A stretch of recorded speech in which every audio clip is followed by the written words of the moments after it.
Citizens will be on their best behavior because we're constantly recording and reporting everything that's going on. That's Larry Ellison, Oracle's founder.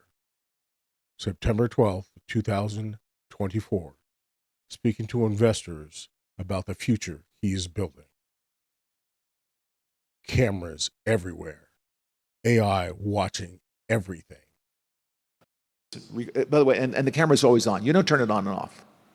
And by the way, you turn it on you can't turn it on. I'm going to the bathroom. Oracle, I need 2 minutes to take a bathroom break, and we'll turn it off. The truth is, we don't really turn it off. Welcome to episode 1, The Blueprint. I'm Ivan, and for the next several episodes, we will be pulling apart the surveillance infrastructure being built around you right now, thread by thread. Today, the man who wants everything recorded, Larry Ellison, 81 years old. In June of 2025, he briefly became the richest human being on the earth. Not Musk, not Bezos, but Larry Ellison. $200 billion built on a database. Oracle doesn't make apps. They make infrastructure underneath everything. The pipes, the storage, the systems that hold everyone else's data. Banks, hospitals, governments, police departments, and yes, federal agencies. For 40 years, Larry Ellison has been obsessed with one idea: collecting everything, every transaction, every interaction, every data point. Stop. Capture and queryable forever. So when he stood up at the Oracle Financial Analysis meeting in September of 2004, and he described his vision for total surveillance, this wasn't a new idea. Everyone would see it. Your body cams will be transmitting that. The police will be on their best behavior. Yes, he's talking about police, but listen to what he's really describing. Because we're constantly recording, watching and recording everything that's going on. Citizens will be on their best behavior because we're constantly recording and reporting everything that's going on. Not criminals, citizens. Not when they are committing crimes constantly. Not humans watching, AI watching. This is a panopticon philosophy meets machine learning. And Ellison didn't just theorize about it. He built it. But not here first. He tested it in China. June 4th, 1989.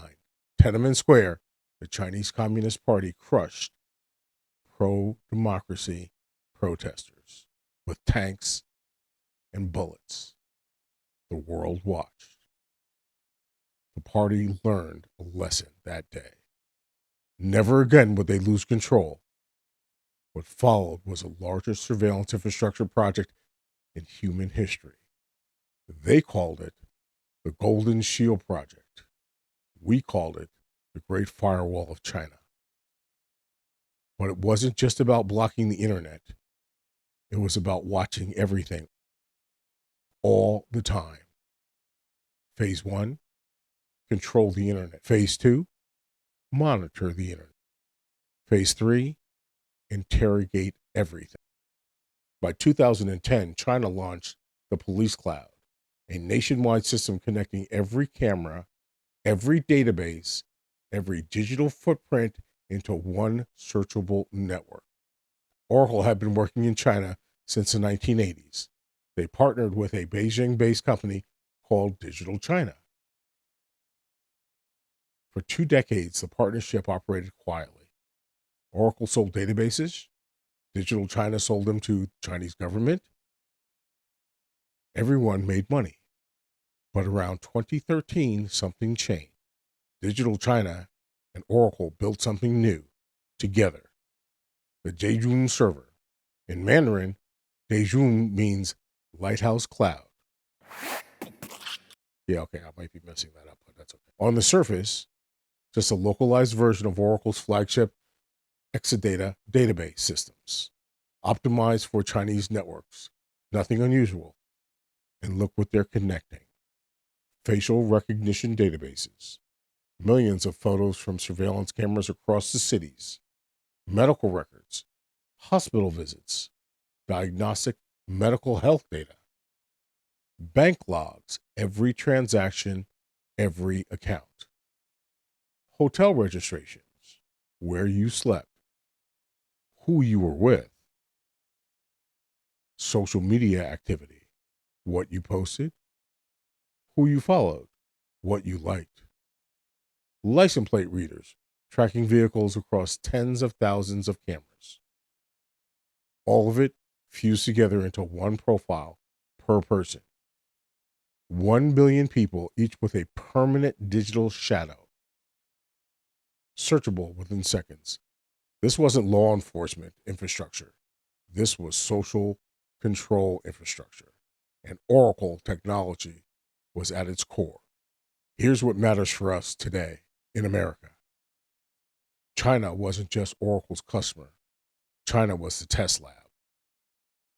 The company learned what worked, how to integrate disparate systems, how to make facial recognition databases talk to medical records, how to build predictive analytics that could flag suspicious behavior before crimes occurred. They learned what governments really wanted, not just data storage, total information awareness. Stop. And 10 years later, Larry Ellison stood in front of investors and described exactly the same vision for America. The blueprint was written in Beijing. The beta test was ran in Shenzhen. And now the upgrade is being sold to the world. This is Larry Ellison's Web, and we're just getting started.